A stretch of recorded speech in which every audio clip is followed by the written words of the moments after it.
Je pensais que ma vie était finie quand l'accident s'est produit. Ce soir-là, au gala de charité, assis seule pendant que tout le monde m'évitait, je me sentais invisible. Puis elle s'est approchée avec le plus beau sourire que j'ai jamais vu. Ce qu'elle a fait ensuite n'a pas seulement sauvé ma soirée, cela a sauvé mon âme. Avec moi?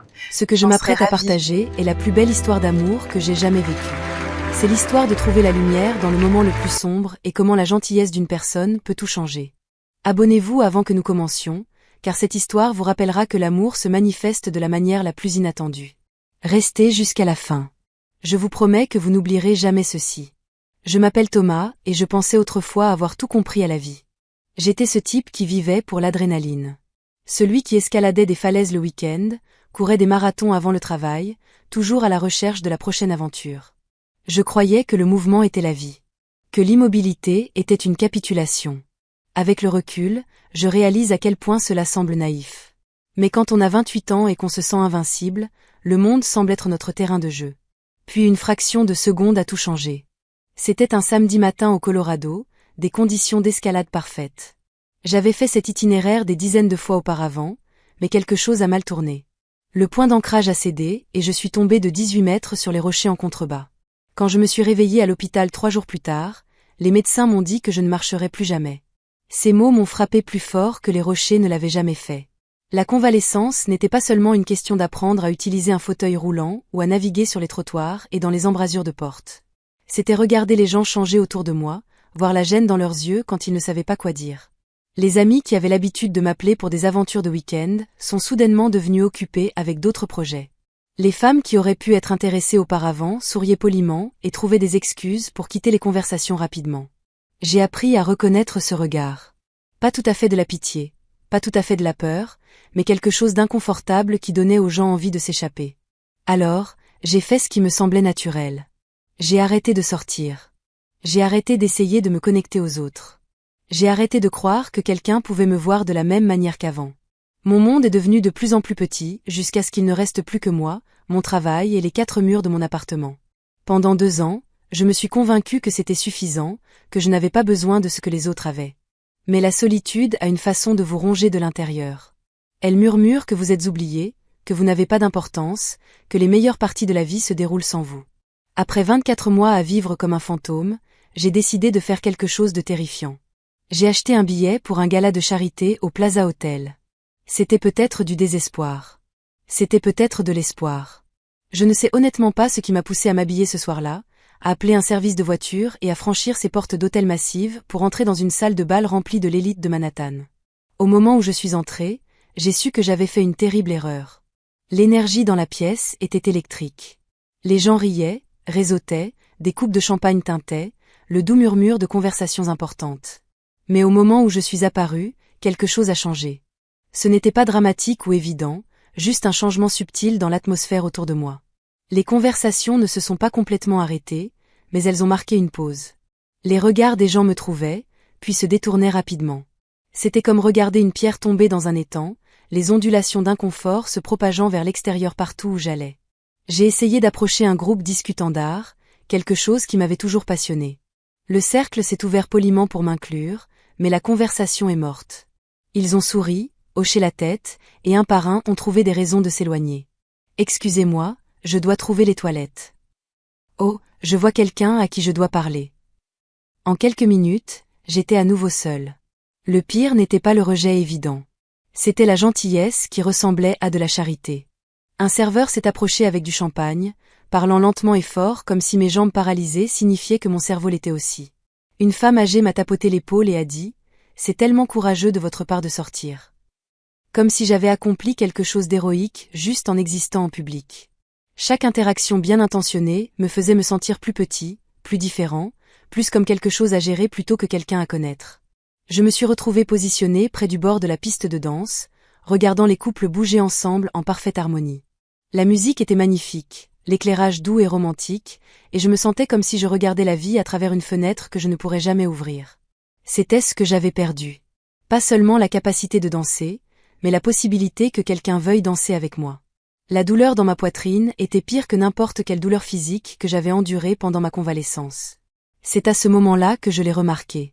Elle était assise à une table de l'autre côté de la pièce et contrairement à tous les autres qui semblaient concentrés sur le réseautage et le fait d'être vue, elle observait les gens, vraiment les observer. Elle avait cette présence difficile à décrire. Pas le glamour poli des autres femmes présentes, mais quelque chose de plus chaleureux, de plus authentique. Sa robe était élégante, mais pas chère. Et quand elle riait à quelque chose que son compagnon de dîner disait, le son portait à travers la pièce comme de la musique. Ce qui m'a le plus frappé, c'est qu'elle continuait à jeter des regards dans ma direction. Pas avec les regards rapides et inconfortables auxquels j'étais habituée, mais avec une véritable curiosité. Ce n'était pas de la pitié ou de la gêne. C'était la façon dont quelqu'un regarde une autre personne qu'il trouve intéressante. Je ne me souvenais pas de la dernière fois que quelqu'un m'avait regardé de cette façon. Je l'ai regardé finir son dessert, je l'ai vu s'excuser de sa table, et j'ai senti mon cœur commencer à battre la chamade alors qu'elle commençait à marcher directement vers moi. Tous les autres avaient trouvé des moyens d'éviter ou d'échapper aux conversations avec moi, mais elle choisissait de s'approcher. Mon esprit passait en revue les possibilités. Peut-être qu'elle était médecin et voulait discuter de ma condition. Ou peut-être travaillait-elle pour une association caritative pour personnes handicapées et me voyait comme un donateur potentiel. Elle s'est arrêtée devant ma table et j'ai levé les yeux pour trouver le sourire le plus sincère que j'avais vu de toute la soirée. « Vous avez des yeux bienveillants », dit-elle simplement. « Je m'appelle Candace. Quelle est votre histoire ?» J'étais tellement stupéfait par la franchise de sa question que je pouvais à peine répondre. Quand était-ce la dernière fois que quelqu'un m'avait demandé mon histoire plutôt que ma condition ? Quand quelqu'un avait-il semblé sincèrement intéressé par qui j'étais plutôt que par ce qui m'était arrivé ? Je suis Thomas, réussis-je à dire, et honnêtement, je ne suis pas sûr d'avoir encore beaucoup d'histoires. Elle a tiré la chaise en face de moi sans demander la permission, s'installant comme si nous étions de vieux amis se retrouvant pour un café. Tout le monde a une histoire, dit-elle. Certaines sont juste plus difficiles à raconter que d'autres. Il y avait quelque chose dans sa présence qui faisait s'estomper le bruit du gala en arrière-plan. Nous avons parlé pendant ce qui semblait être des heures, mais qui n'était probablement que 30 minutes avant que je réalise que je n'avais pas pensé à mon fauteuil roulant une seule fois. Elle n'a pas posé de questions sur l'accident ou offert de platitudes inspirantes sur le dépassement des défis. Au lieu de cela, elle a posé des questions sur mes rêves, mes peurs, ce qui me faisait rire, ce qui me tenait éveillée la nuit. Je me suis retrouvée à lui dire des choses que je n'avais partagées avec personne, sur les cauchemars où je pouvais encore sentir mes jambes, sur la façon dont j'oubliais parfois le fauteuil roulant quand je me réveillais pour la première fois et essayais de sortir du lit normalement. Je lui ai parlé des loisirs que j'avais abandonnés, des endroits que je pensais ne plus jamais voir, de la profonde solitude qui ressemblait à une noyade au ralenti. Elle écoutait sans essayer de me réparer ou de m'inspirer, sans offrir les réassurances vides que j'en étais venue à détester. Quand j'ai fini de parler de l'accident d'escalade, elle est restée silencieuse un moment avant de partager sa propre histoire. Candace était infirmière pédiatrique dans un hôpital de Harlem. Elle m'a dit qu'elle travaillait avec des enfants confrontés à des champs impossibles, des patients atteints de cancer, des enfants atteints de maladies génétiques, des bébés nés trop tôt pour avoir des chances équitables d'avoir une vie normale.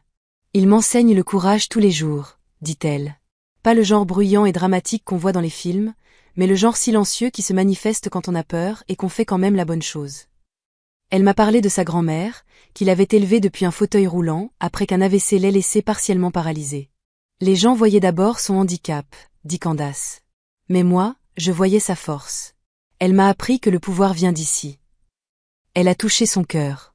Pas des jambes ou des bras ou de ce que les autres pensent que vous êtes capable de faire.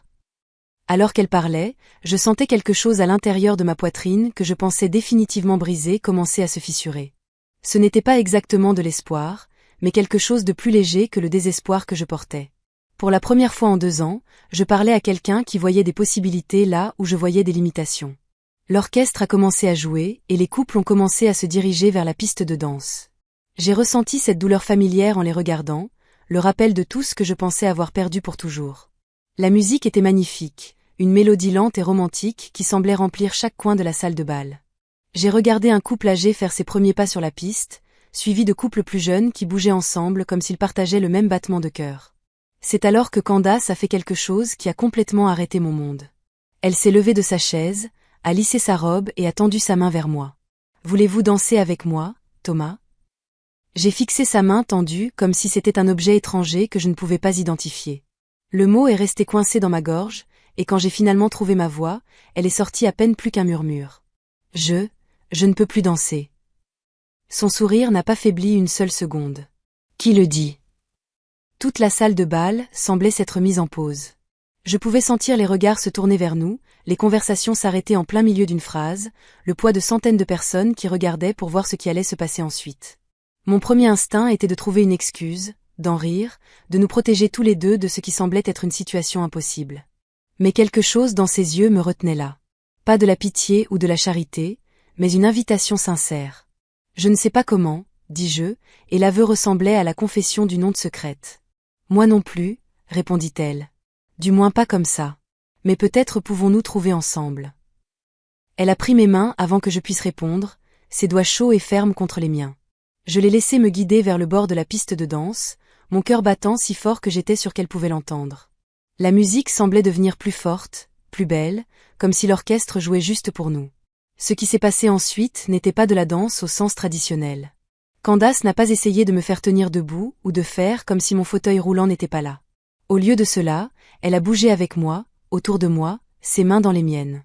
Alors qu'elle se balançait au rythme de la musique, elle m'a montré que danser n'était pas une question de jambes ou de mouvements.